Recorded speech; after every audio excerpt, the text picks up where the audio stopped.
大家好呀，我是云飞。之前我跟大家分享过小米的 M20 猫眼榜，那个装在我的家里面，大家当时说，很可惜啊，没有人脸解锁。它现在就来了人脸解锁的版本，小米 M20 Pro。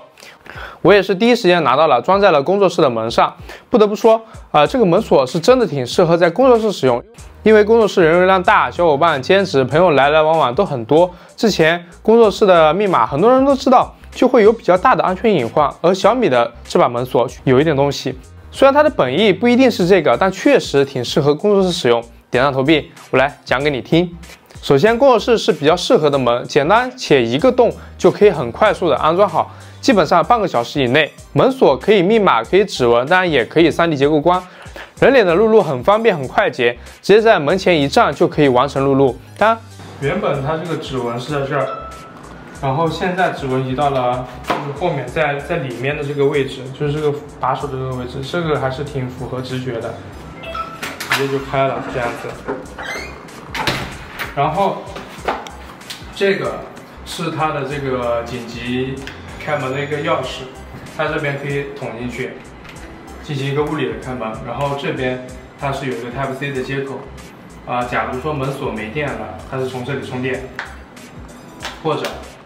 也可以在这一块有一个反向无线充电的一个口。传统的指纹对于老年人来说，其实会有一些小小的阻碍。现在使用3D 人脸解锁，对于老人家来说是更适合的，直接往门前一站就可以开门，几乎没有什么学习的成本，这点真的是很重要。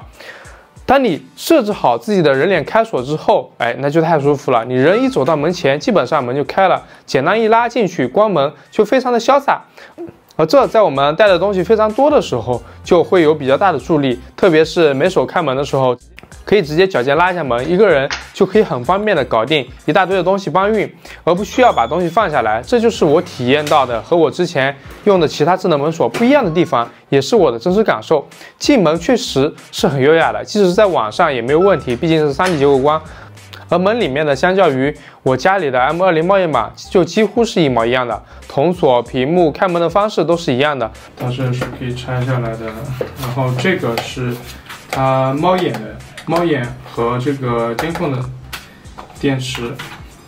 是这样一块电池，它是5000毫安的。然后这里面呢是8颗小米的电池，可以使用12个月。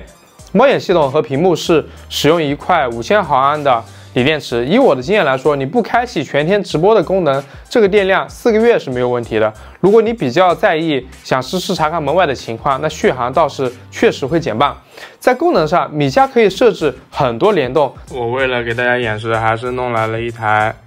智慧屏8 Pro 啊。有客来访。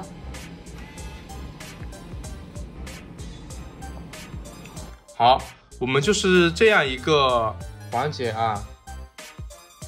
这样一个流程。就比如说有客人过来了，人家按了门铃，它就是这样一个情况。然后正常的我们是可以使用自己的原声，然后假如说我们不想要使用自己的原声，我们可以用小手的声音就是这样一个情况，或者你觉得太假了，你把它放成大叔的。也是非常可以的。大叔的情况就是这个。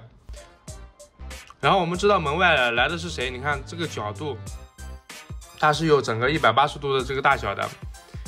知道是谁了，我们就去开门，或者说叫他把这个外卖，或者说把东西放在哪里，是不是就非常棒呢？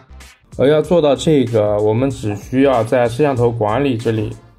我们把这个跨屏联动，我们分享到这个家庭智慧屏8 Pro， 就可以了，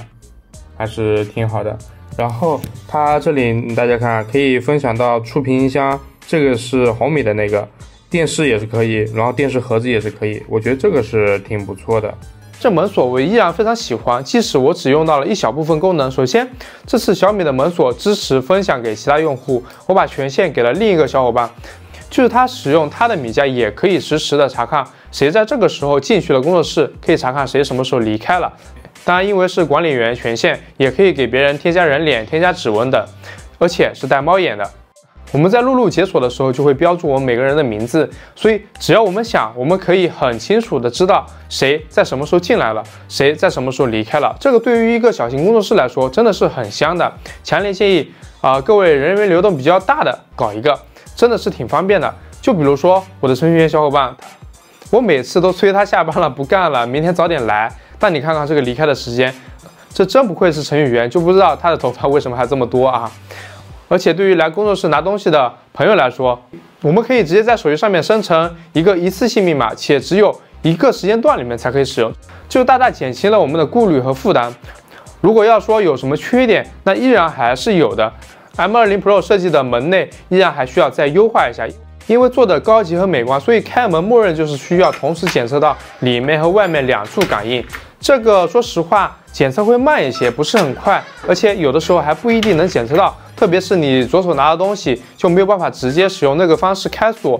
只能用紧急开门旋钮。这个你看我开门的这个频率就知道，确实会有一些这个问题在里面。当然你也可以把这个功能给关了，可以设置按照外部的这个位置就可以直接开，不过正如描述的那样确实不是很安全，所以我没有关这个验证，但不妨碍它用了就回不去的属性。你想想，每次你走到门前自动开门、关门自动反锁，多么爽的一件事情啊！而且这个门锁的可视角度很大，几乎180度，在它没有自动开门的时候，也可以手动唤醒；在没有电的时候，甚至可以使用手机的无线反充技术来给锁体提供电量解锁。当然，其他的什么充电的也是可以的，这就很科技啦。开门的方式很多，人脸、指纹、密码、NFC、蓝牙、印尼钥匙都是 OK 的，锁芯也是 C 级的。开门的声音给大家仔细的录一下，大家来看看这个声音的大小如何。